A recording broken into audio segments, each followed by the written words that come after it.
Chapter 1. When I was 6 years old, I saw a picture in a book. It was a picture of a snake who was eating a big animal. Here is a copy of the picture. In the book it said, "Snakes eat the whole animal. Then they are not able to move, and they sleep for 6 months."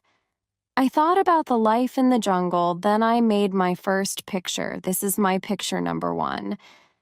I showed my fantastic picture to the adults, and I asked them if my picture scared them. But they answered, "How can I be scared of a hat?"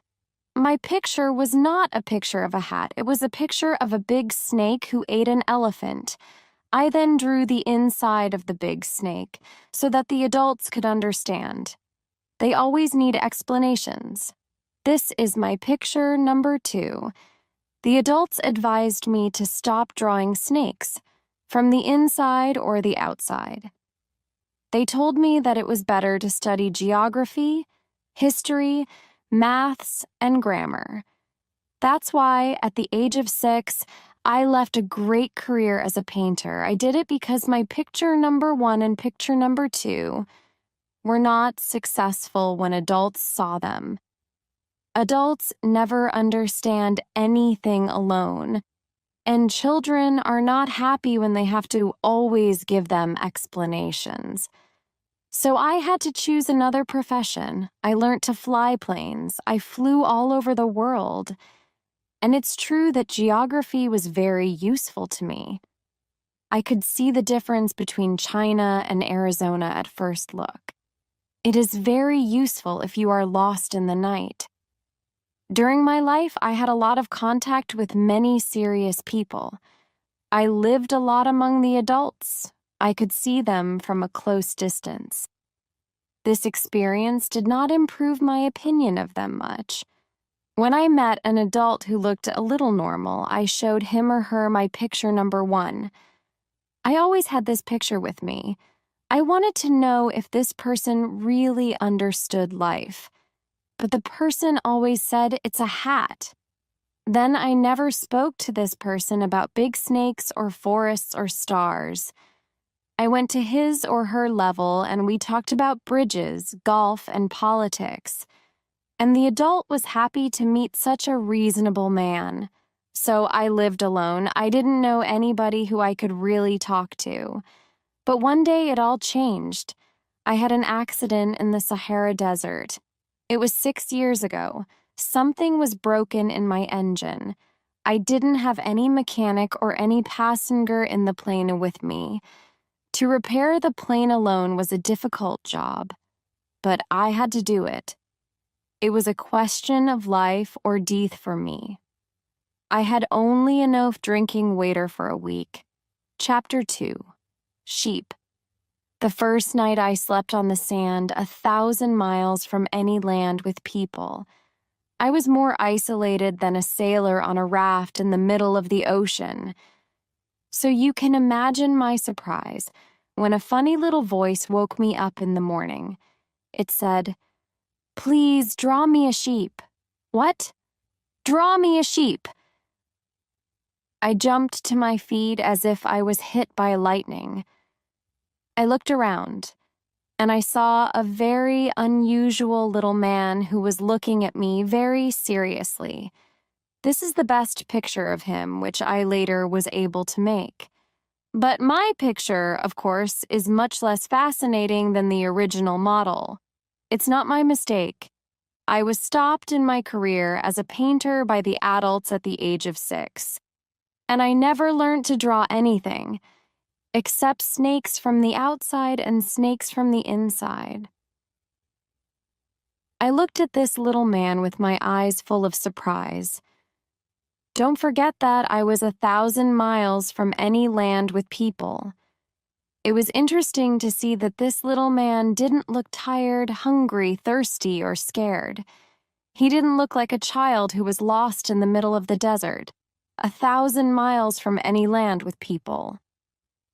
When I finally managed to speak, I said to him, "What are you doing here?" He repeated very slowly and very seriously, Please draw me a sheep." It was all strange to me. I was 1,000 miles from any place with people. I was in danger of death. But I took a piece of paper and a pen out of my pocket. I wanted to draw him a picture, then I remembered that I mostly studied geography, history, maths, and grammar, and I told the little man that I did not know how to draw. He said, "It doesn't matter. Draw me a sheep." But I never drew a sheep, so I drew him one of only 2 pictures, which I was able to draw. It was a big snake from the outside, and I was shocked to hear the little man say, "No, no, no. I don't want an elephant inside a big snake. A big snake is a very dangerous animal, and an elephant takes a lot of space. Where I live, everything is very small. I need a sheep. Draw me a sheep." So then I made a picture. He looked at it carefully. Then he said, "No, this sheep is already very ill. Make me another." So I made another picture. But it wasn't good either. "This sheep is too old. I want a sheep which will live a long time." At that moment, my patience was gone. Because I was in a hurry to start repairing my engine, I quickly drew this picture. And I said, "That's a box. The sheep which you want is inside." I was very surprised when I saw the light in the face of the young man. "This is exactly how I wanted it. Do you think that the sheep will need a lot of grass?" "Why?" "Because where I live, everything is very small. I believe that there will be enough grass for it. I gave you a very small sheep." He looked closely at the picture. "It is not very small. Look, it is sleeping now." And this is how I met the little prince. Chapter 3. Planet. It took me a long time to understand where he came from. The little prince asked me many questions. I also asked him questions, but he usually didn't answer them. But from his speaking, I slowly started to understand many things. For example, when he first saw my plane, he asked, "What is this thing?" "I will not draw my plane here. It is too complicated for me." I answered, "This isn't a thing. It flies. It's a plane. It's my plane." And I was proud when I told him that I could fly. Then he said, "What? You fell from the sky?" "Yes," I said. "Oh, it's funny." And the little prince started to laugh very loudly. I was angry. My situation was serious. How could somebody think that it was funny? Then he added, "So you also fell from the sky like me. What planet are you from?" At that moment, I started to understand more about him, and I asked him quickly, "Do you come from another planet?" But he didn't answer me. He only moved his head gently.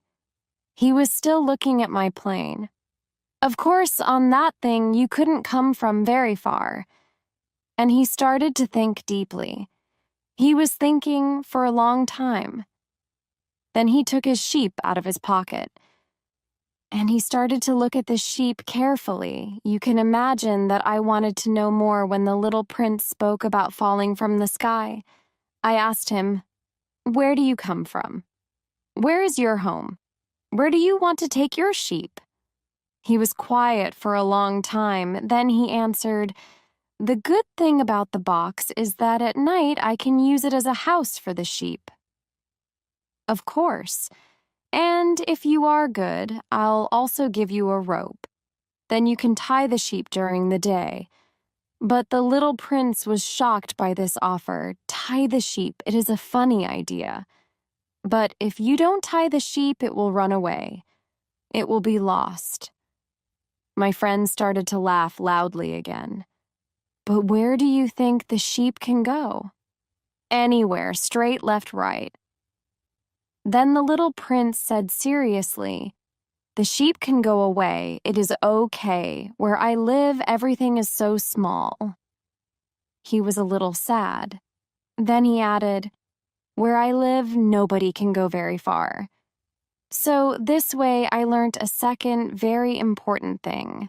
The planet of the little prince was very small. It was only a little bigger than a house. But it's true that it wasn't a big surprise. I knew very well that we don't only have planets like Earth, Jupiter, Mars, and Venus, which have names.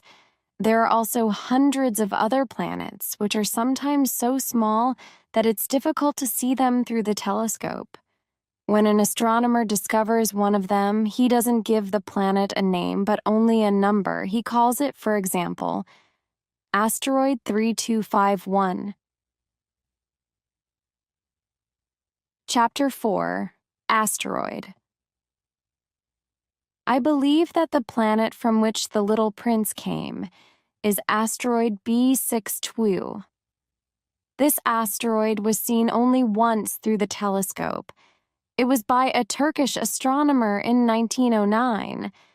He spoke about his discovery at the International Astronomical Congress, but nobody believed him because he was wearing Turkish clothes.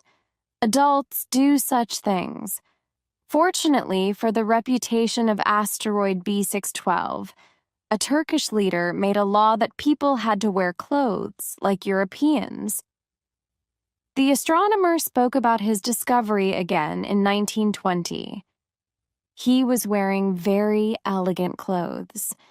And this time, everybody accepted his discovery. I am telling you these details about asteroid B612, and I am telling you its number, because adults like numbers. When you tell them that you have a new friend, they never ask you questions about important things. They never ask you, what is the sound of his voice? What games does he like? Does he collect butterflies? They ask, how old is he? How many brothers does he have? How much does he weigh? How much money does his father make? If they know these numbers, they think that they know this person. If you say to the adults, I saw a beautiful red house with beautiful flowers in the windows and birds on the roof, they can't imagine the house. You have to say to them, I saw a house that cost $100,000. Then they can say, it's a pretty house. So if you say to the adults, the little prince existed because he was nice, he laughed, and he wanted a sheep. If you want a sheep, it's clear that you exist. This information won't help them. They will shake their heads, and they will think that you live in a dream. But if you tell them, the planet he came from is asteroid B612, then they will believe you, and they won't ask you any questions. Adults are like that. We mustn't blame them. Children have to be very patient when they speak to adults, but of course, we who understand life, we don't care about numbers. We like to tell a story like a fairy tale. We like to say, once upon a time, there was a little prince who lived on a planet only a little bigger than himself and who needed a friend. For those who understand life, it would sound much better. Chapter 5, Elephants. This all happened 6 years ago. When I look at these memories, I feel sad. But I describe the little prince here because I don't want to forget him. It's sad to forget a friend. Not everybody had a friend. So that's why I bought a box of paints and some pencils.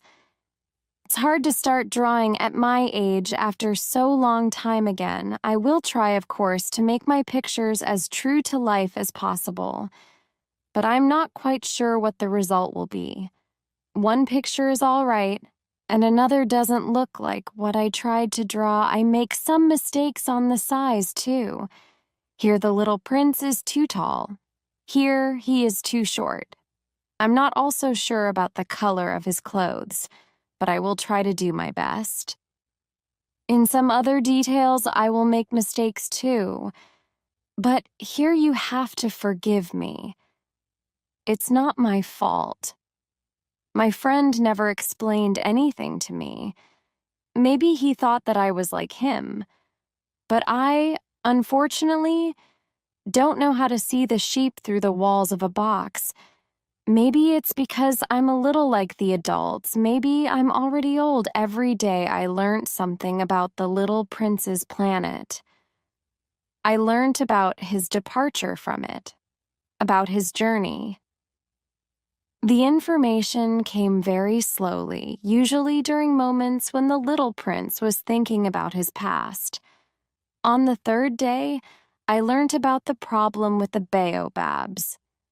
Baobabs are big trees. I learned about the problem thanks to a question about the sheep that the little prince asked me. Is it true that sheep eat little bushes? Yes, that's true. Ah, that's good. I didn't understand why it was so important that sheep ate little bushes, but the little prince added, "So they also eat baobabs?" I told the little prince that baobabs aren't little bushes. The baobabs are right the opposite. They are trees as large as churches, and that even if he took 9 big elephants back to his planet, those elephants couldn't eat one single baobab. The idea of 9 elephants made the little prince laugh. They would have to stand on each other. But he said something clever. The baobabs, before they grow so big, they're very small at the beginning. That's right, I said. But why is it important that your sheep eats the little baobabs? He said, "Oh, come on, you know, as if we were talking about something clear and simple. And then I had to use my intelligence to solve the problem without any assistance." Chapter 6. Trees. So I thought that on the planet where the little prince lived, there were, as on all planets, good plants and bad plants. And there were also good seeds of good plants and bad seeds of bad plants, but we can't see seeds. They sleep deep in the ground until one of them wants to wake up. Then it begins to grow slowly to the sun. When it's very small, you don't know if it is a carrot seed or a rose seed. And you can let it grow as it wants, but if it is a bad plant, it is necessary to destroy the plant immediately when you can see it. And the truth was that there were some terrible seeds on the planet of the little prince. These were the seeds of baobabs. The ground of the planet was full of them. If you see a baobab too late, you will never be able to destroy it. It will go over the whole planet. Its roots will go right through it, and if the planet is too small and if there are many baobabs, they will tear the planet to pieces. It's a question of discipline, the little prince later told me. When you finish washing and you put on your clothes each morning, then it's time to clean your planet very carefully. It's necessary to pull the baobabs when you can see them. Sometimes it isn't easy because they are similar to roses when they are very young. It's a very boring job, but very easy. And one day he said to me, "You should draw a beautiful picture which will show all this to the children. This information will be useful to them if they travel one day." It's sometimes okay to postpone your work, but when it comes to baobabs, it's always a catastrophe. I knew a planet with a lazy man. He forgot to pull 3 little bushes. And when the little prince described it to me, I drew this planet. I don't want to be a moralist, but the danger of baobabs is so little known. And there is a great possibility that if you are lost on an asteroid, you will meet such danger. So now I will tell you what you must do. I will say it in simple words. Children, be careful with baobabs. I worked so hard on this picture because I wanted to tell my friends about a danger, which they didn't know for a long time. The lesson which I am teaching you now is very important. Maybe you ask yourself, why are there no other pictures in this book as big as the picture of the baobabs? The answer is very simple. When I drew the baobabs, it was so important for me to give you this information. Chapter 7. Sun. Step by step, I started to understand the secrets of the little prince's life. For a long time, his only fun was watching beautiful sunsets. I learned this new detail on the 4th day in the morning, when he said to me, "I really like sunsets. Let's go look at a sunset now." "But we have to wait," I said. "Wait? Wait for what?" "Wait until the sun goes down." At first, he looked very surprised. Then he laughed and he said to me, "I'm always thinking that I'm at home. Everybody knows this. When it's noon in the United States, the sun is going down in France. If you could fly to France in 1 minute, you could watch the sunset. But on the little prince's planet, you only needed to pull your chair a few steps, and you could watch the sun going down whenever you wished." "One day I saw the sunset 43 times, said the little prince, and he added, "When you are very sad, sunsets are wonderful." "On the day of the 43 sunsets, did you feel very sad?" I asked. But the little prince didn't answer.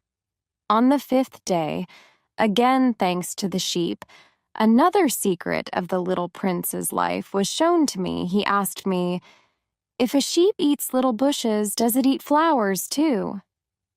"A sheep eats whatever it finds," I answered. "Even flowers that have thorns?" "Yes, even flowers that have thorns." "I don't understand it. Why does the flower have thorns if a sheep can eat it?" I didn't know. At that moment, I was very busy. I needed to repair my engine. I was quite worried because my situation began to be very serious. I had so little water that I had to fear the worst. "Why does the flower have thorns?" The little prince always wanted an answer to his question. But at that moment, I was angry because I couldn't repair my engine. I answered without thinking. "Thorns are good for nothing. Flowers have thorns because they want to upset others." "Oh." The little prince was thinking for a while. Then he said a little angrily, "I don't believe you. Flowers are weak. They are naive. The thorns give them power. Flowers believe that their thorns are terrible weapons." I didn't reply. I was very busy with my engine. Chapter 8. Flower. When I was thinking how to repair my engine, the little prince said, "Do you actually believe that flowers have thorns only to upset others?" "No, I don't believe it. I answered you with the first idea which came to my mind. I am busy with serious things." He looked at me shocked. Serious things. He saw me with my dirty hands. I was trying to do something with the engine, an object which looked extremely ugly to him. "You talk like the adults." I knew that I made a mistake. I didn't feel okay about it. But then, with the same tone in his voice, he continued, "You confuse everything. You mix everything together." He was really angry. He shook his head. "I know a planet with a gentleman with a red face. He doesn't have a flower. He doesn't look at stars. He doesn't love anyone. He only counts numbers, and all day he repeats again and again, like you, I am a serious man. I am a serious man. And he's very proud. But he's not a man. He's a mushroom. He's a what? A mushroom. The little prince was now very angry.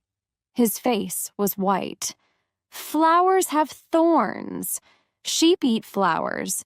And you think that it's not good to try to understand why flowers have thorns. There is a war between the sheep and the flowers. And you think that it's not important? You think that it's not more important than the counting of the gentleman with a red face. And if I know a flower which is the only flower in the world, which exists nowhere, only on my planet, a flower which a little sheep can eat easily, you think that this is not important? His face was now red, and he continued, if somebody loves a flower, which is the only flower among all the millions and millions of stars, that's enough for this person. To be happy when he looks at the stars and he says to himself, my flower is somewhere up there. But if the sheep eats the flower, then for him it's as if all the stars stopped shining. And you think that it's not important? He couldn't say another word. He started to cry. The night came. I left my tools on the ground. How important could my tools, my engine, my death be now? On one star, on one planet, on my planet, the Earth, there was a little prince who needed my attention. I took him in my arms. I held him gently. I said to him, the flower which you love is not in danger. I will draw you something to protect your flower. I will draw you a fence. You can put the fence around you, flower. I didn't know what to say to him. I felt uncomfortable. I didn't know how to talk to him, how to be his friend again. It's so mysterious. The moment when somebody cries. Chapter 9. Glass. I soon learnt more about the flower. On the little prince's planet, the flowers were always very simple. They were small and they didn't disturb anyone. They grew in the grass in the morning, and they were gone in the evening. But it all changed one day. There was a different seed. It came from some place which nobody knew. Soon a new flower started to grow. First, she was very small. The little prince watched her very carefully. The flower wasn't like other flowers on his planet. The flower could be a new kind of baobab. But she soon stopped growing and she began to prepare for opening. The preparation for this moment took a long time. The flower didn't want to show her colors fast. Then one morning, exactly at sunrise, the flower showed her colors, and after all her preparation for this moment, she said, I am sorry. It will take same time before I am perfect. But the little prince couldn't hide his admiration. Oh, how beautiful you are. Yes, I am. Look at me, the flower said, and I was born at the same moment as the sun. I think that it's time for breakfast, she said. Could you bring me some water? The little prince was surprised. The situation was new for him, but soon he brought water to the flower. The flower started to play with the little prince, but her play wasn't always nice. One day, for example, when she was speaking about her 4 thorns, she said to the little prince, I'm ready for tigers, they can come. There are no tigers on my planet, said the little prince, and also tigers don't eat grass. I'm not a grass, the flower sweetly said. I'm not scared of tigers, but I'm scared of wind.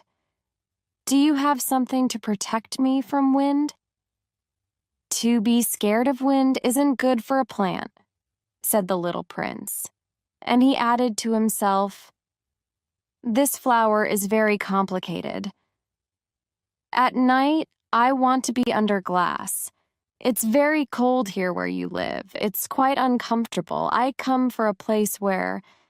But she stopped talking at this moment. She came here as a seed. She knew nothing about other worlds. She was embarrassed because the little prince could see that she was ready to lie to him. She quickly coughed 2 or 3 times. She wanted to show the little prince that she was cold and that he forgot about her. The glass? I wanted to look for it, but you were speaking to me, said the little prince. Then the flower started to cough a little more. She wanted to show him how bad he was. So the little prince, even if he had a lot of love in his heart, soon stopped believing her. The way which somebody was speaking to him was very important to him. Chapter 10, Volcanoes. It wasn't right to listen to her, the little prince told me one day. You must never listen to flowers. You must look at them and smell them. My flower made my planet beautiful. She smelled so good, but I didn't know how to enjoy it. The story about the tigers made me so angry, but it wasn't right to take it so seriously. What was right was to love the flower for her beauty and smell. But I wasn't able to do it. He then continued, at that time I didn't understand anything. I listened to her words, but I didn't see her actions. She made my planet more beautiful. It wasn't correct to leave her. I didn't see the love that was behind her little tricks. Flowers are so complicated, but I was too young to know how to love her. I believe that for his departure from the planet, the little prince used the migration of wild birds. On the morning of his departure, he put his planet in perfect order. He carefully cleaned his active volcanoes. There were 2 active volcanoes on his planet, and they were very good for warming his breakfast in the morning. He also had 1 volcano which wasn't active, but as he said, you never know, so he cleaned this volcano too. If they are correctly cleaned, there are no eruptions. Of course, on our Earth, we are very small to clean our volcanoes. That's why they're causing us a lot of trouble. The little prince also pulled, a little sadly, the last little baobabs. He thought that this was his last day on his planet. He didn't plan to come back. He gave water to his flower one last time, then he put her under glass. At that moment, he felt that he was very close to tears. Goodbye, he said to the flower. But she didn't answer him. Goodbye, he repeated. The flower coughed, but it wasn't because she had a cold. I was stupid, she said at last. I want to apologize. Try to be happy. He was surprised that she didn't complain. He stood there quite confused. He was holding the glass in his hand. He didn't understand this calm kindness. Of course I love you, the flower told him. It was my mistake that you didn't feel it. It doesn't matter. But you were also as studied as I was. Try to be happy. Put that glass down. I don't need it. But the wind isn't that bad. The night air will do me good. I am a flower. But the animals, I have to be able to survive 2 or 3 caterpillars if I want to see the butterflies. I think that they are very beautiful. If there are no butterflies here, who will visit me? You will be far away. And I am not afraid of big animals. I have my thorns. And she showed all of her 4 thorns to the little prince. Then she added, Don't stand here, it makes me angry. You decided to leave. So, now go. She said it because she didn't want to show her tears. She was such a proud flower. Chapter 11. King. The little prince was close to the asteroids 325, 326, 327, 328, 329, and 330. So he began to visit them. He wanted to be busy and learn something. There was a king on the first planet. The king had expensive clothes. He was sitting on a simple but big throne. "Ah, here is a visitor," the king said when he saw the little prince. And the little prince asked himself, "How can he know who I am? He didn't see me before." "Come closer to me. I want to see you better," said the king. He was very proud that he was a king for somebody now. The little prince looked around. He needed a place where he could sit down, but the king's clothes were on the whole planet, so he was standing.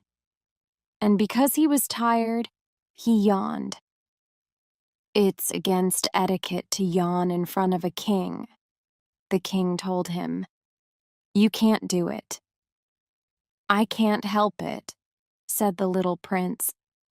"My journey was very long, and I didn't have any sleep." "Then you have to yawn," said the king. "People usually don't yawn in front of me. It's very interesting. Come on, yawn again." "I am sorry. I can't yawn when you tell me to do it," said the little prince. His face was red now. "Oh, well," said the king. "Then I tell you to yawn sometimes, and then—" He was confused a little, and he looked upset because the king's orders have to be always respected. He couldn't tolerate if somebody didn't follow his orders. But because he was a very good man, all his orders were reasonable. If I ordered a general, he liked to give this example. If I ordered a general to change into a seabird, and if the general didn't do it, it wouldn't be the general's mistake. It would be my mistake. "Can I sit down?" the little prince asked quietly. "I order you to sit down," the king said. And he pulled a piece of his clothes so that there was some space for the little prince to sit down. The little prince was thinking about one thing. The planet was very small. The king didn't control a big area. "Can I ask you a question?" said the little prince. "I order you to ask me a question," the king said. "What do you control?" "I control everything," said the king. "Everything?" The king looked at his planet, then at the other planets, and all the stars. "Are you the king of all that?" asked the little prince. "I am the king of all," said the king. He didn't control only his planet, he was the king of all the universe. "And do the stars do what you want?" "Of course," said the king. "They do it fast. They do exactly what I want them to do." Chapter 12. Mouse. It was very interesting for the little prince. With such power, he could watch the sun set not 44 times, but 72, or even 100, or even 200 times on the same day. And he could still sit in one place. At that moment, he remembered his little planet which he left, and he felt a little sad. That's why he asked the king for something. "I would like to see a sunset. Please, can you order the sun to go down?" If I ordered a general to fly from one flower to another like a butterfly, or to write a book, or to change into a seabird, and if the general didn't do it, whose mistake was it? asked the king. The general's or my mistake? "Your mistake," said the little prince. "Exactly. We must ask from others what others can do," The king continued. The control has to be reasonable. If you order your people to jump into the sea, they will start a revolution. I have the right to control because my orders are reasonable. And my sunset? Said the little prince, who never forgot a question when he asked it. You will have your sunset. I will order it. But I have my rules. I will wait until the conditions are right. When will it be? Asked the little prince. Well, said the king. Then he took a large calendar. It will be this evening at about 20 minutes to 8, and you will see that everything happens as I order. The little prince yawned. He was sad that the conditions weren't right for his sunset. Then he started to be a little bored. I have nothing to do here, he said to the king. I will continue on my journey. Don't go, said the king, because he was happy that he was a king for somebody now. Don't leave, I will make you my minister. Minister of what? Minister of justice. But there is nobody here who I can judge. You never know, said the king. Maybe there is somebody in my kingdom who we didn't see. Oh, but I saw your kingdom, said the little prince. He looked once more around the whole planet. There is nobody else on the planet. Then you will judge yourself, said the king. It's very difficult. It's much more difficult to judge yourself than to judge other people. If you can judge yourself well, it's because you are really a clever man. But I can judge myself anywhere, said the little prince. I don't need to live here. Well, said the king. I believe that somewhere on my planet there is an old mouse. I hear the mouse at night. You can judge that old mouse. You can send him to prison. And his life will depend on your justice. I don't want to send anybody to prison, and now I think that I will leave. No, said the king. The little prince was ready for his departure, but he didn't want to make the old king sad. So he said, if you want to control me, you can give me a reasonable order. For example, you can tell me to leave in 1 minute.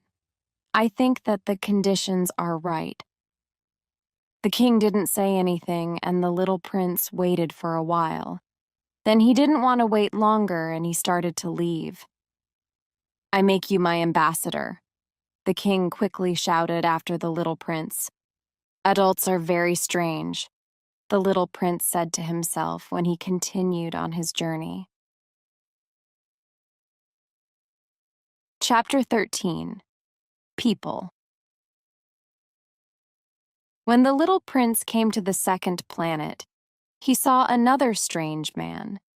He liked when people admired him. Ah, another person who admires me, said the man when he saw the little prince. He believed that all people admired him. Good morning, said the little prince. You have a funny hat. I use this hat to say good morning to people who come to visit me and admire me. Unfortunately, there aren't many people who visit me. Really? Said the little prince. Really. Clap your hands, said the man. The little prince clapped his hands, and the man moved his hat with a small touch. This is more fun than the visit to the king, the little prince said to himself, and he clapped his hands again and again. The man touched his hat again and again. After 5 minutes of this exercise, the little prince started to be tired of this game. Do you only touch your hat, or do you also take it off? He asked. But the man didn't hear him. This type of people never hear anything. They hear only when somebody admires them. Do you really admire me very much? He asked the little prince. What does it mean? Admire? To admire means to believe that I am the most handsome, the best dressed, the richest, and the most intelligent man on the planet. But you are the only man on your planet. Yes, I know that I'm the only man on this planet, but please admire me. I admire you, said the little prince, but I don't understand why this is so important to you. The little prince had nothing else to do on this planet, so he decided to continue on his journey. Adults are very strange, he told himself when he was leaving this planet.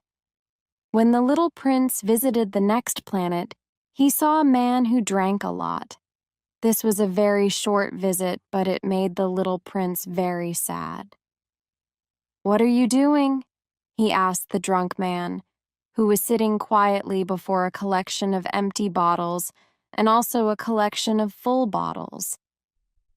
"I'm drinking," said the drunk man. His face was very unhappy.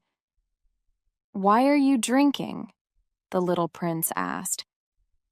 "I want to forget," said the drunk man. "To forget what?" asked the little prince.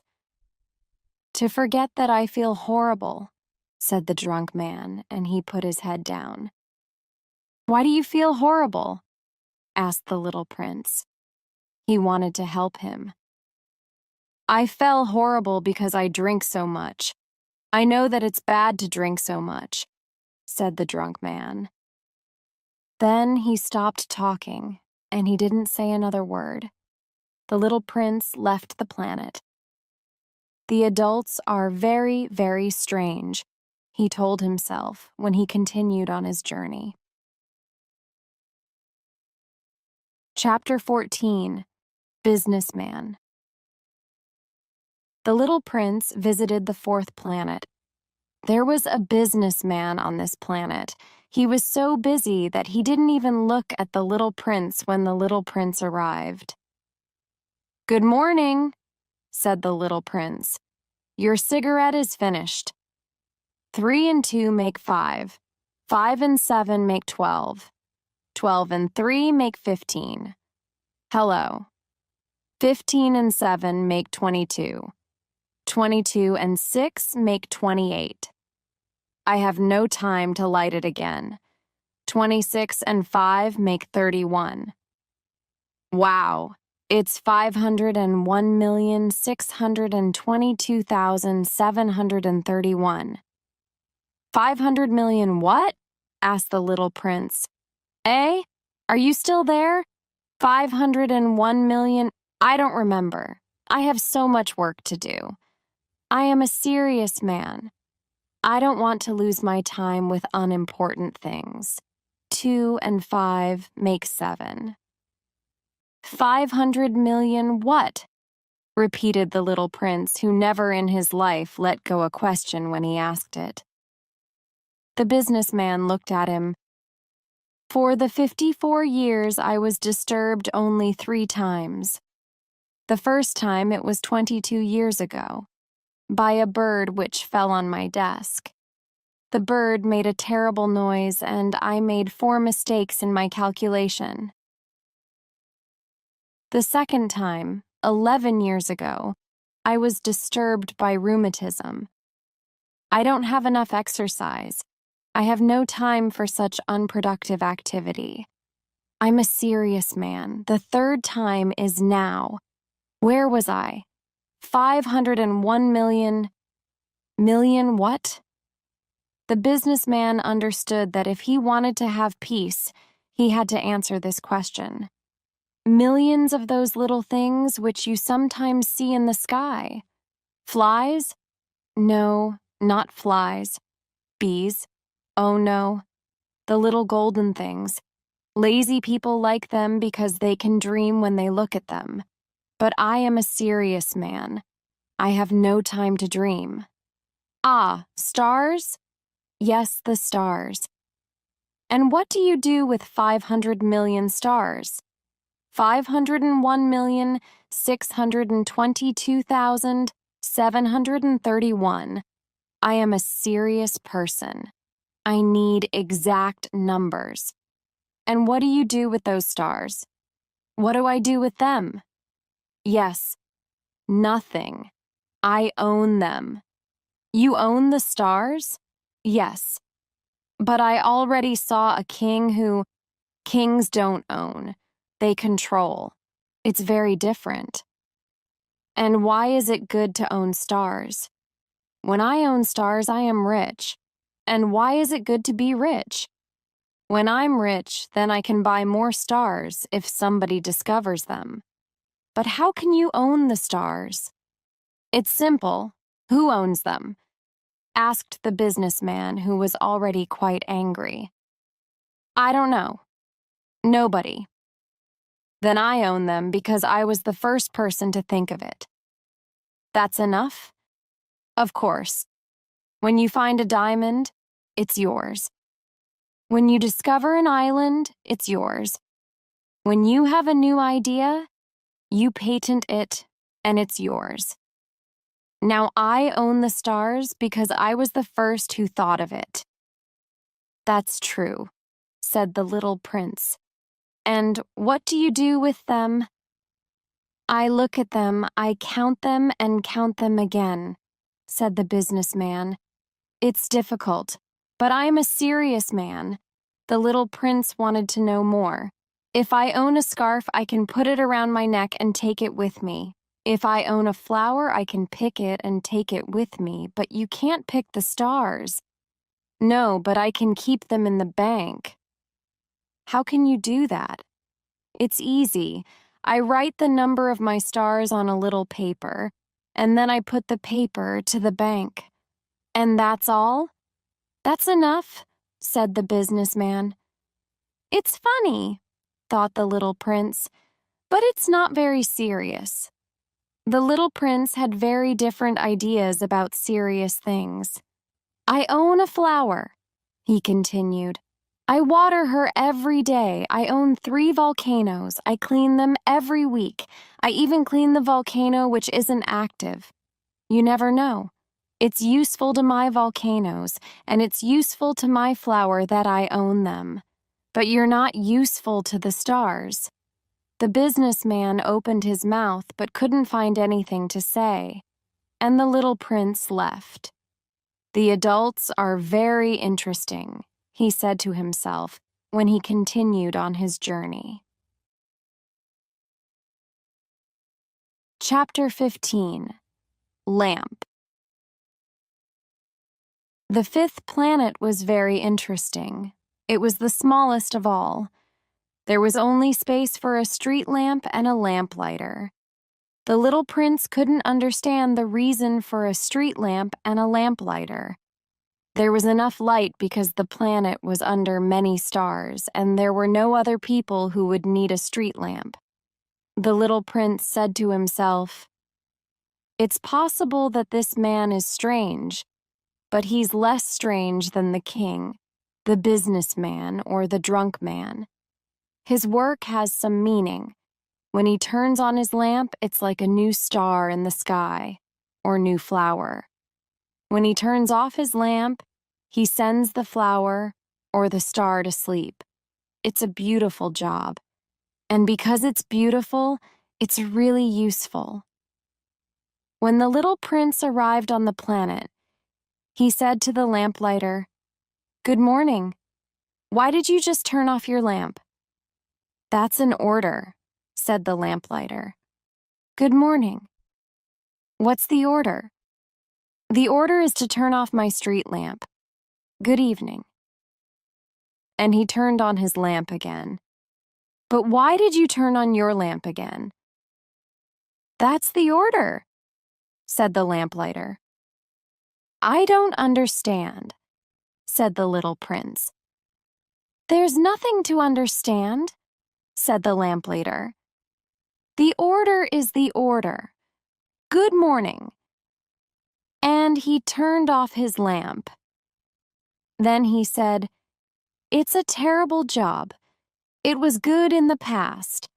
I turned off the lamp in the morning, and in the evening I turned it on again. I had all the day for myself, and at night I could sleep. And is the order different now? The order is the same, said the lamplighter. That's the problem. Year by year, the planet is turning faster and faster, and the order is still the same. Now the planet turns around every minute, and I have no time to sleep. I turn on and turn off my lamp every minute. It's funny, your day is only 1 minute long. It's not funny, said the lamplighter. Our conversation is already 1 month long. A month? Yes. 30 minutes. 30 days. Good evening. And he turned on his lamp again. The little prince watched him, and he liked more and more this lamplighter who followed the order. He wanted to help his new friend. I can show you how you can stop your work when you want. I always want to stop my work, said the lamplighter. The little prince continued. Your planet is so small that you can walk around it in 3 long steps. You only have to walk more slowly, and you will always be in the sun. When you want to stop your work, just walk and you never have to work again. How can this help me? Said the lamplighter. The one thing which I love in life is to sleep. Then you're unlucky, said the little prince. I am, said the lamplighter. Good morning. And he turned off his lamp. The little prince continued on his journey.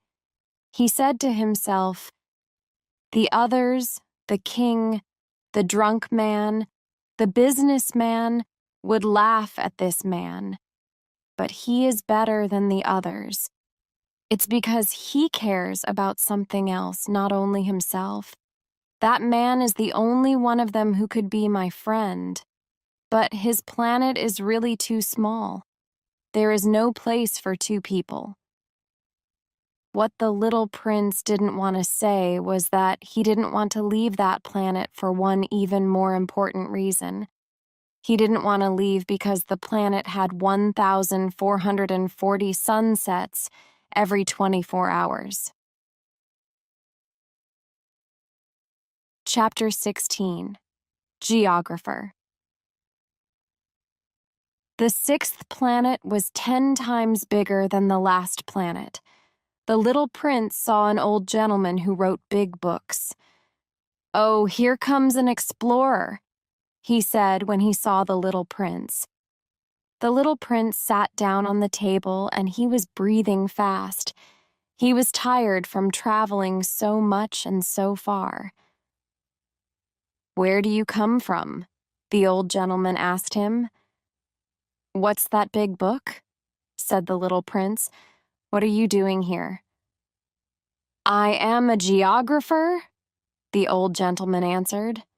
What's a geographer? A geographer is a scientist who knows where the seas are, and rivers, cities, mountains, and deserts. That's very interesting, said the little prince. Finally, here is a man who has a real job, he thought. And he looked around at the geographer's planet. The planet was amazing. Your planet is very beautiful, he said. Does it have any oceans? I can't say, said the geographer. Ah! The little prince was disappointed. And mountains? I can't say, said the geographer. And cities and rivers and deserts? I can't tell you that, said the geographer. But you are a geographer. That's true, said the geographer. But I'm not an explorer. There's no explorer on my planet. The geographer doesn't discover cities, rivers, mountains, seas, oceans, and deserts. The geographer doesn't have time for traveling. He doesn't leave his office. But the explorers visit him there. He asks them questions and he writes what they remember. And if the information of the explorer is interesting to him, then the geographer has to find out if the explorer is an honest person. Why? Because an explorer who lies can give incorrect information, and also an explorer who drinks too much. Why? Asked the little prince. Because drunk people see double. Then the geographer can write 2 mountains in a place where there is only one. I know somebody, said the little prince, who could be a bad explorer. It's possible. So when the explorer is an honest person, then I have to check if his discovery is correct. Do you visit the place? No. That's too complicated, but the explorer has to give me proof. For example, if the discovery is a large mountain, the explorer has to bring large stones from it. The geographer suddenly smiled. But you come from far away. You're an explorer. You must describe your planet for me. And the geographer opened his big book and prepared his pencil. I write explorers' words first in pencil. Ink is used only after there is a proof of their words. Well, said the geographer. Oh, where I live, said the little prince. It's not very interesting. It's very small. I have 3 volcanoes. 2 volcanoes are active and 1 volcano isn't active, but you never know. You never know, said the geographer. I also have a flower. We don't record flowers, said the geographer. Why not? The flower is the most beautiful thing on my planet. Because flowers don't live very long. In geography, we have very exact books. They are almost always true. A mountain usually doesn't change its position. An ocean usually doesn't lose its water. We write about things which are here for a long time. But volcanoes which aren't active can be active again, said the little prince. If volcanoes are active or not, it is the same for us, said the geographer. What matters to us is the mountain. That doesn't change. Your flower is different. It can disappear soon. My flower can disappear soon? Of course. My flower can disappear soon, thought the little prince. And she has only 4 thorns to defend herself against the world, and I left her alone. That was the first time when he regretted leaving his planet. But he took his courage again. What is an interesting place to visit? He asked. The planet Earth, the geographer answered. It has a good reputation. And the little prince continued on his way. He was still thinking about his flower. Chapter 17. Earth. The 7th planet was the Earth. The Earth is not just another planet. There are 111 kings, 7,000 geographers, 900,000 businessmen, 7.5 million drunk men, 311 million men who need to be admired, altogether about 2 billion adults. I want to give you an idea of the size of the Earth. Before the invention of electricity, it was necessary to keep an army of 462,511 lamplighters. These lamplighters had to look after all the street lamps on 6 continents. When you looked at the Earth from some distance, you could see a wonderful effect. This army moved like the dancers in the opera who come on stage and then leave one by one in perfect order. The lamplighters of New Zealand and Australia came first. They turned on their lamps. Then the lamplighters of China and Siberia came. Then the lamplighters of Russia and India. Then those of Africa and Europe. Then those of South America and of North America. And they never made a mistake. They always came in the right order. It was wonderful. Only the lamplighter of the single lamp at the North Pole and his colleague of the single lamp at the South Pole had easy lives. They worked twice a year. When I speak about the lamplighters, you can think that there are many people on the planet Earth. Now I want to tell you more about people on Earth. They occupy very little space. If the 2 billion people on Earth stood close together, they could be easily put in one square. The square would be 20 miles long and 20 miles wide. You could put all people on a small Pacific island. Of course, adults will not believe you. They think that they occupy a lot of space. They think that they are as important as the baobabs. You can tell them to make their own calculation. They love numbers and they will enjoy it. But don't waste your time on this extra work. It's not necessary. Trust me, when the little prince arrived on Earth, he was quite surprised when he didn't see any people. He started to fear that he came to the wrong planet, but then he saw something move in the sand. "Good evening," said the little prince. "Good evening," said the snake. "What planet am I on?" asked the little prince. "On the planet Earth, in Africa," the snake said. "Ah, are there no people on Earth?" "This is the desert. There are no people in the desert. The Earth is very big," said the snake. The little prince sat down on a rock, and he looked at the stars.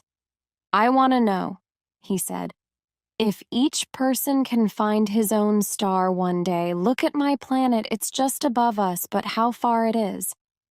"It's beautiful," the snake said. "Why did you come here?" "I had some problems with a flower," said the little prince. "Ah," said the snake, and they were both silent. Chapter 18, Garden. "Where are the people?" the little prince finally continued in the conversation. "It's a little lonely in the desert." "It's also lonely with people," said the snake. The little prince looked at him for a long time. "You are a funny animal," he said. "You're very slim." "But I'm more powerful than a king," said the snake. The little prince smiled. "You're not very powerful. You don't even have feet. You can't travel very far." "I can take you further than a ship," the snake said. He turned around the little prince's ankle.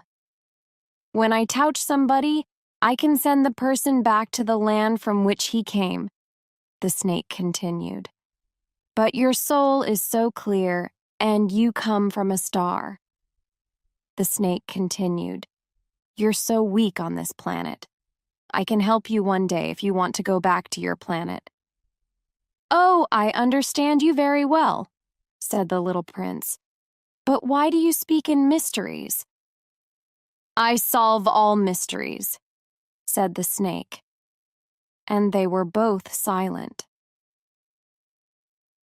The little prince said goodbye to the snake. He started walking in the desert. Soon he met a flower. "Good morning," said the little prince. "Good morning," said the flower.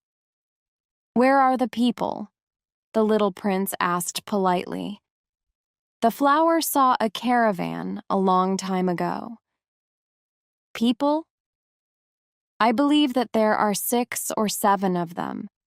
I saw them years ago. But you never know where to find them. The wind takes them away. They have no roots, and that makes their life very difficult." "Goodbye," said the little prince. "Goodbye," said the flower. The little prince climbed a high mountain. The only mountains he knew were the 3 volcanoes which were as high as his knees. He said to himself, "From a mountain as high as this one, I will be able to see the whole planet and all the people." But he only saw other mountains around. "Hello," he said. "Hello, hello, hello," the echo answered. "Who are you?" asked the little prince. "Who are you? Who are you?" Who are you? The echo answered. Let's be friends. I am lonely, he said. I am lonely. I am lonely. I am lonely, the echo answered. This is a strange planet, he thought. It's dry and hard, and people here have no imagination. They repeat whatever you say to them. On my planet, I had a flower. She always spoke first. The little prince was walking for a long time through sand and rocks. And then he finally discovered a road. And all roads lead to people. Good morning, he said. He was standing before a garden full of roses. Good morning, said the roses. The little prince was looking at them carefully. They all looked like his flower. He was surprised. Who are you? He asked. We are roses, the roses said. Ah, said the little prince, and he felt very unhappy. His flower told him that she was the only flower of her kind in the whole universe, and here were 5,000 of them, all the same, in only one garden. I thought I was rich because I had this one special flower, but actually I had only a normal rose. So I have a normal rose and 3 volcanoes which are as high as my knees. It isn't much. I think that I'm not a very great prince, he thought, and he was lying in the grass and he was very sad. Chapter 19. Fox. Then the fox came. Good morning, said the fox. Good morning, the little prince said politely. Who are you? You're very pretty. I'm a fox, said the fox. Play with me, the little prince said. I'm very sad. I can't play with you, I'm wild, the fox said. Ah, I'm sorry, said the little prince. But after some thought, he added, What does wild mean? You're not from here, said the fox. What are you looking for? I'm looking for people, said the little prince. What does wild mean? People, said the fox, have guns and they hunt. It's a problem for me. They also have chickens. That's the only interesting thing about them. Are you looking for chickens? No, said the little prince. I'm looking for friends. What does wild mean? It means that I'm not connected to you and you're not connected to me. You're not connected to me? That's correct, the fox said. For me, you're only a little boy, like 100,000 other little boys. And I don't need you, and you don't need me. For you, I'm only a fox, like 100,000 other foxes. But if I'm not wild for you, we will need each other. You will be the only boy in the world for me. I will be the only fox in the world for you. I'm beginning to understand, the little prince said. There's a flower. I think that she isn't wild for me. It's possible, said the fox. On Earth, we can see many different things. Oh, my flower is not on Earth, the little prince said. The fox was very interested. On another planet? Yes. Are there hunters on that planet? No. That's interesting. And chickens? No. Nothing is perfect, said the fox. But he came back to his idea. My life is always the same. I hunt chickens. Men hunt me. All the chickens are similar and all the men are similar. So I'm a little bored, but if I'm not wild for you, my life will be happier. I will know the sound of your steps, which will be different from all the other steps. The other steps will send me back underground. Your steps will be like music to me. And then, look, do you see the cornfields over there? I don't eat breed. For me, corn is not useful. The cornfields say nothing to me, and that's sad. But you have golden hair. I think that it's wonderful. The corn which is also golden will help me not to forget you. And I will love the sound of the wind in the corn. The fox became silent and looked at the little prince for a long time. Please stay with me for some days, he said. I would like to stay with you, said the little prince, but I don't have much time. I want to find friends and learn new things. We only learn about things which we are connected to, said the fox. People don't have time to learn anything. They buy things from shops. But because there are no shops where you can buy friends, people don't have friends. If you want a friend, be connected to me. What do I have to do to be connected to you? Asked the little prince. You have to be very patient, said the fox.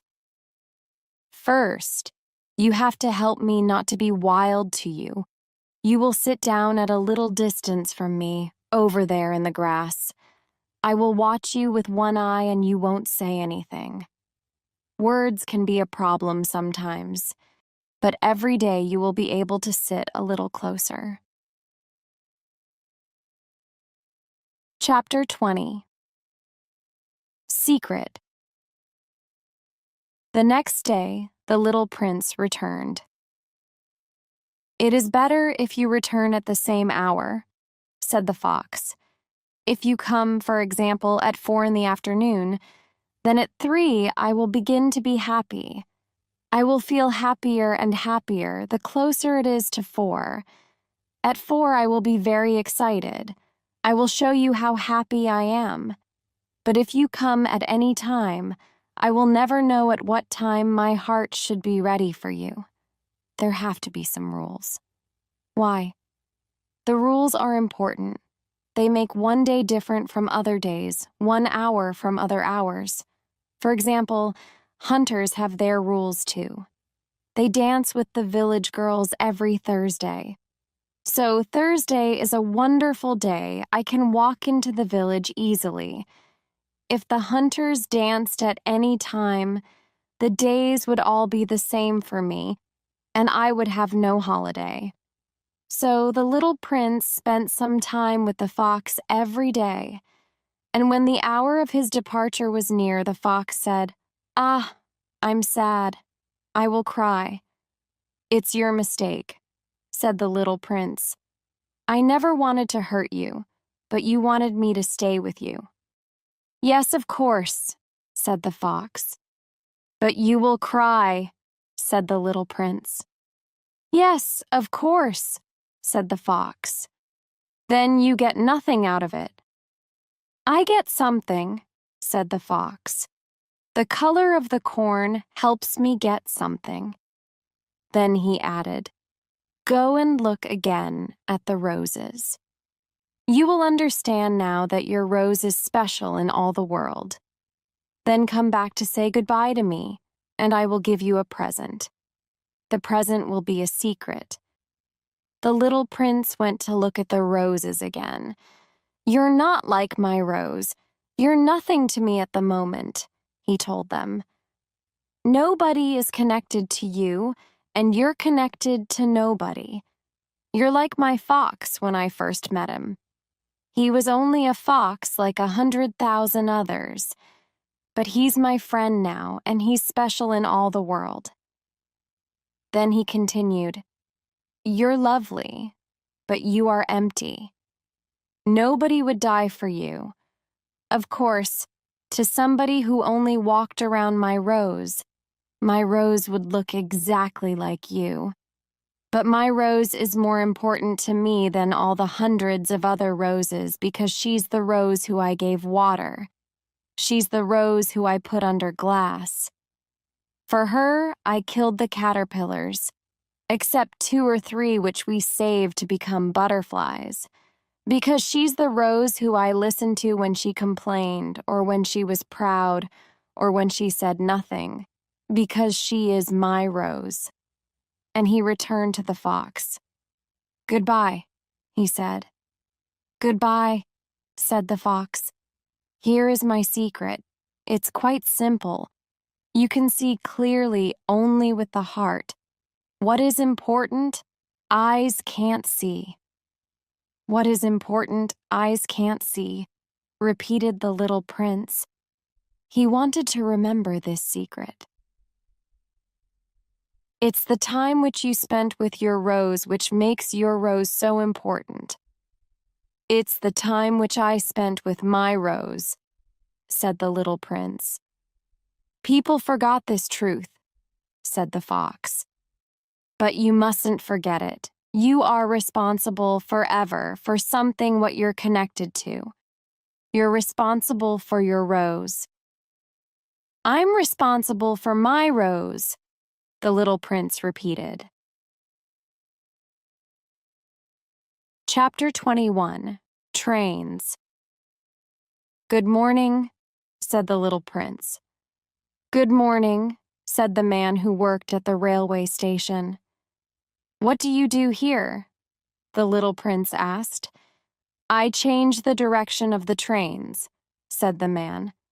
I send some trains to the right, some trains to the left. And at that moment, an express train shook the man cabin when it passed it at high speed. They are in a great hurry, said the little prince. What are they looking for? Nobody knows that, said the man. And a second express train passed them in the opposite direction. Are they coming back already? Asked the little prince. They're not the same, said the man. These are different people. They're coming back. They weren't satisfied where they were? People are never satisfied where they are, said the man. And a third express train passed them. Do they want to catch the first travelers? Asked the little prince. They don't want to catch anybody, said the man. They're sleeping or they're looking outside the windows. Only the children are pressing their noses against the windows. Only the children know what they are looking for, said the little prince. They use their time to play with toys, and the toys become very important to them.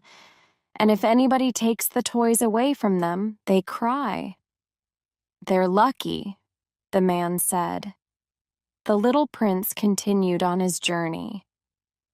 Good morning, said the little prince when he met a businessman. Good morning, said the businessman. He was a businessman who sold pills which helped you when you were thirsty. If you swallowed one pill a week, you wouldn't feel any need to drink. Why are you selling these pills? Asked the little prince. Because they save a lot of time, said the businessman. Experts calculated that these pills can save 53 minutes a week. And what do you do with those 53 minutes? Whatever you like. If I had extra 53 minutes, the little prince said to himself, I would walk very slowly to a fountain. Chapter 22. Dessert. It was now the 8th day after my accident in the desert.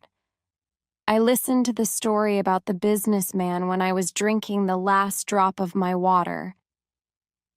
Ah, your memories are very nice, I said to the little prince.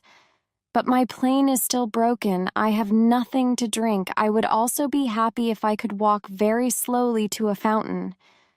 My friend, the fox, told me, My dear little man, this has nothing to do with the fox. Why not? Because we will soon die. But the little prince said, It's good to have a friend, even if you can soon die. I am very glad that I have a fox as a friend. He can't see the danger, I said to myself. He's never hungry or thirsty. He only needs a little sunshine. But he looked at me and he answered my thought. I'm thirsty too. Let's look for a well. It was crazy to look for a well in this big desert. But we started walking. After we walked for several hours in silence, night came and the stars began to shine. I saw them as in a dream. I had a little fever because I was very thirsty. The last words of the little prince danced in my memory. So, you are thirsty too? I asked him. But he didn't answer my question. He only said to me, water can also be good for the heart. I didn't understand his answer, but I said nothing. I already knew that it was useless to ask him questions. He was tired. He sat down. I sat down next to him. And after a silence, he spoke again. The stars are beautiful because of a flower which we can't see. Sure, I said. Then I looked at the hills of sand which were all around us in the moonlight. The desert is beautiful, said Little Prince. And it was true. I always loved the desert. You sit down on sand. You see nothing. You hear nothing. But something beats and shines in that silence. Chapter 23. Well, what makes the desert beautiful, said the little prince, is that it hides a well somewhere. I agreed with the little prince. When I was a little boy, we lived in an old house and there was a story. The story said that the house had a treasure somewhere in the floor.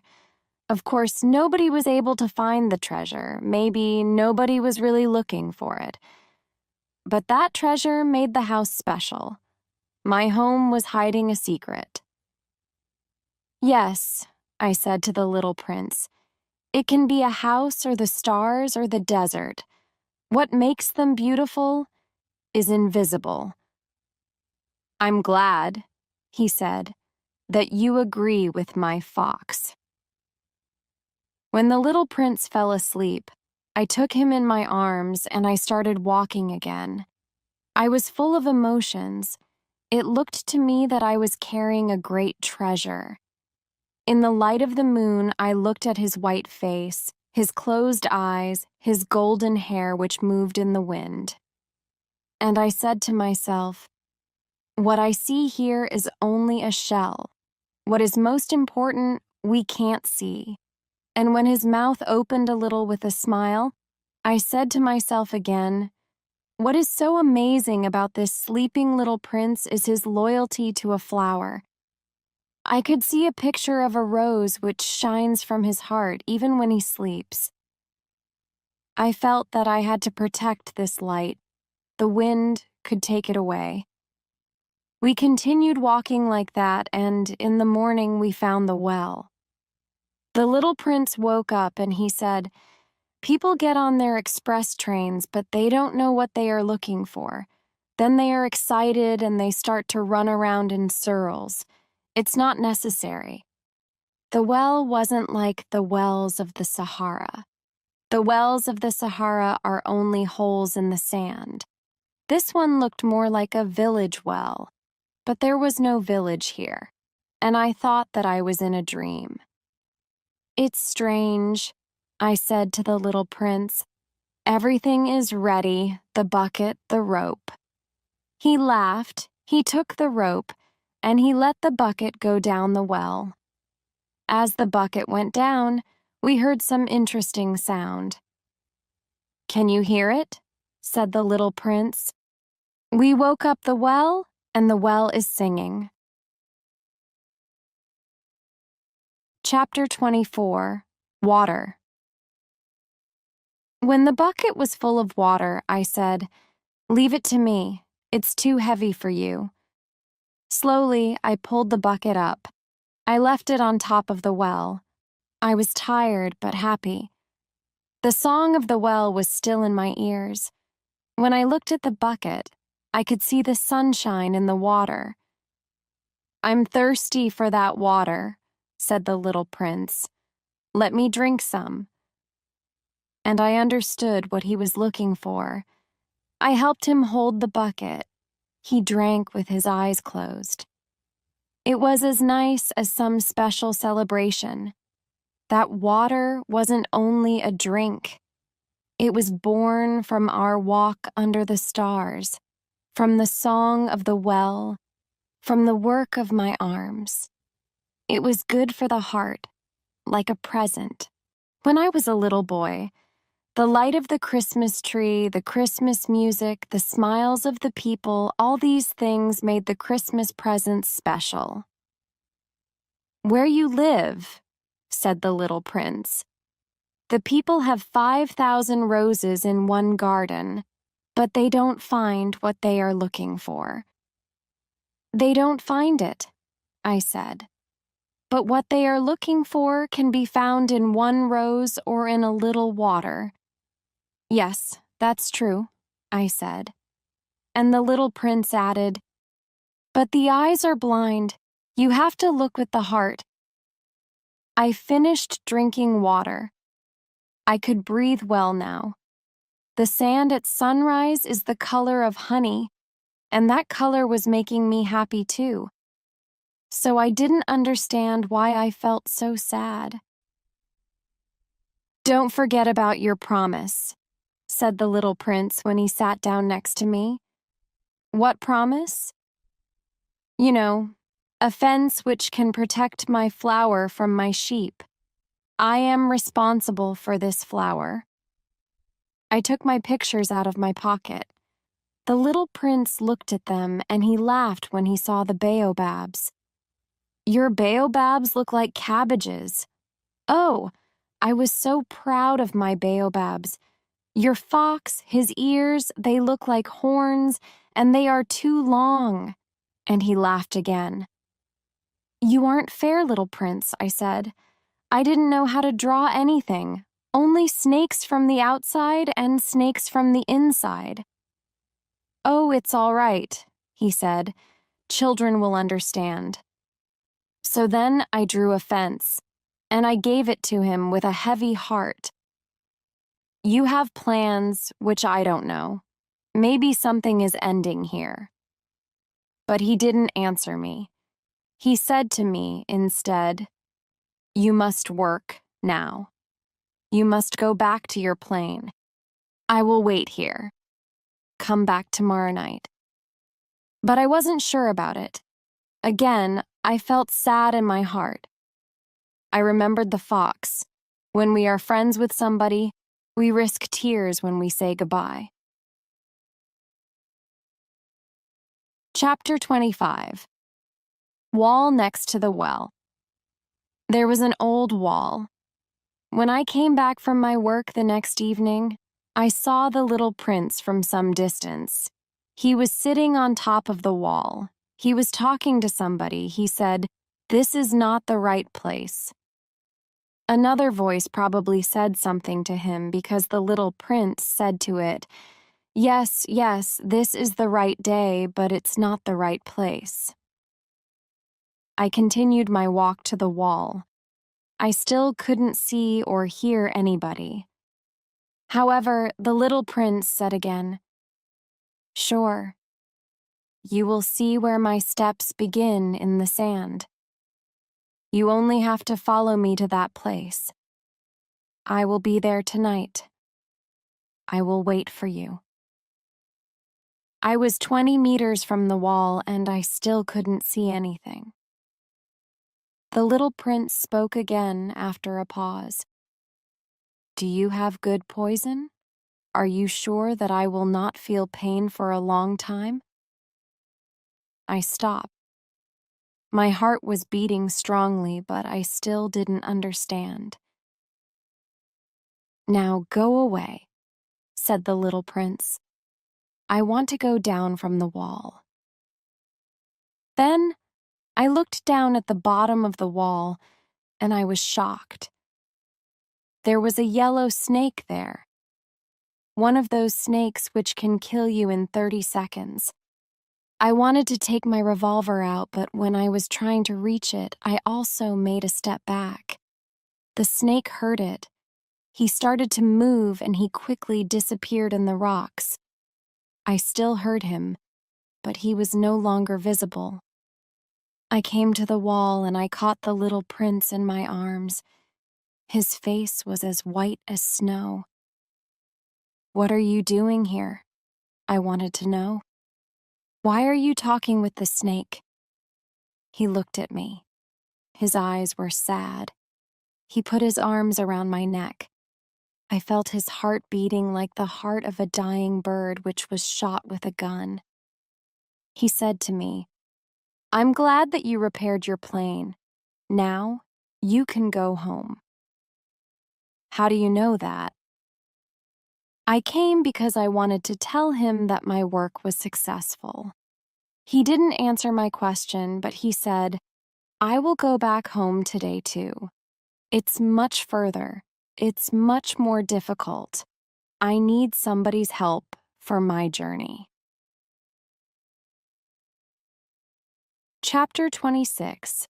Present. I knew that something strange was happening. I was holding him in my arms like a little child, but I felt that he was falling down into a big hole, and I couldn't do anything to help him. His face was very serious now. He said, "I have the sheep, and I have the box for the sheep, and I have the fence." And he smiled sadly. I waited a long time. I could see that he was feeling a little better. Then I said, "Dear little man, you are afraid." Yes, he was afraid, but he laughed a little. "I will be much more afraid tonight." It was difficult for me. I knew that it wasn't possible to change what the little prince wanted to do. I couldn't imagine my life without the sound of the little prince's laughing. For me, it was like a fountain in the desert. "Little man," I said, "I want to hear you laugh again."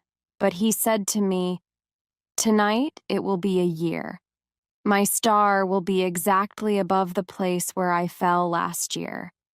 My little friend, is this only a bad dream? The meeting with the snake? The star? The plan for tonight? But he didn't answer my question. He said to me, "What's important? We can't see." "Yes, I know. It's the same with the flower. If you love a flower which lives on a star, it's good to look at the sky at night. Then all the stars have flowers." "Yes, I know. It's the same with the water. The water which you gave me was like music. It was because of the bucket and the rope and the pulling. Do you remember how good it was?" "Of course I remember." "And at night, you will watch the stars. It's too small where I live and I can't show you where my star is. It's better if you don't know. My star will be one of the stars for you, so you will like to look at all stars. They all will be your friends. I have a present for you," said the little prince, and he laughed again. "Ah, little prince, my little prince, I love to hear you laugh," I said. "This is my present. My laugh," said the little prince. Chapter 27. Bells. "I'm not sure if I understand," I said. "Your laugh is a present?" People look at stars, but the stars mean different things to different people. For people who travel, the stars are guides. For other people, they are nothing, only small lights in the sky. For scientists, they are problems. For my businessman, the stars are important because they make him rich. But all these stars are silent stars. For you, it will be different. You will have stars like nobody else. When you look at the sky at night, there will be one star where I live. And because I will laugh on one of these stars, it will be for you as if all the stars are laughing. You will have stars which can laugh." And he laughed again. "When I leave, you will be sad, but you will be less and less sad every day. Believe me, time will help you be less sad. Then you will be glad that you met me. You will always be my friend. You will want to laugh with me, and sometimes you will open your window only for fun, and your friends will be surprised when they see you laugh when you look at the sky. Then you will say to them, 'Yes, the stars always make me laugh,' and they will think that you're crazy. It's a little trick that I will play with you." And he laughed again. "It will be as if I gave you, instead of stars, a lot of little bells which can laugh." And he laughed again. Then he became serious again. "Tonight, don't stay with me." "I won't leave you," I said. "Tonight I will look as if I'm in pain. I will look as if I'm dying. It will look like that. Don't come to see that. It's not necessary. I won't leave you." But he was worried. He said, "I'm also asking you not to come because of the snake. He mustn't bite you. Snakes are bad sometimes. They can bite you only for fun." "I won't leave you." Then he said, "It's also true that snakes have no poison for the second bite." That night I didn't see the little prince leave. He went away from me without making a sound. When I was able to catch him, he was walking fast with determination. He only said to me, "Ah, you are here." And he took me by the hand. But he was still worrying. "It's wrong that you came. You will feel bad. I will look as if I'm dead, and it won't be true." I was silent. "You understand. It's too far. I can't take this body with me. It's too heavy." I was silent. "But it'll be like an old empty shell. There is nothing sad about old shells." I was silent. He tried to explain it one more time. He said, "It will be very nice, you know. I will look at the stars too. All the stars will be wells with a rope and a bucket. All the stars will pour fresh water for me to drink." I was silent. "It will be so much fun. You will have 500 million little bells, and I will have 500 million fountains." And he was silent too, because he was crying. Chapter 28, Departure. "Here is the place. Let me continue alone," said the little prince, and he sat down because he was afraid. Then he said, "You know, my flower, I am responsible for her, and she's so weak. She's so naive. She has only 4 thorns which can't protect her enough from the world." I sat down too because I couldn't stand. "That's all," he said. He waited a little. Then he stood up. He took 1 step. I couldn't move. I saw something yellow which moved quickly near his leg. He didn't move for a moment. He didn't cry. Then he fell down gently as a tree falls. There wasn't even any sound, because of the sand. This all happened 6 years ago. This is the first time when I tell this story. When I returned, the people were happy when they saw me alive. I was sad because I lost the little prince, but I said to them that I was only tired. Now I'm not so sad. I know that he returned to his planet because I didn't find his body at sunrise. And at night, I love to listen to the stars. It's like 500 million little bells. But here's something interesting. The fence which I drew for the little prince wasn't very big. So sometimes I ask myself, what is happening on his planet?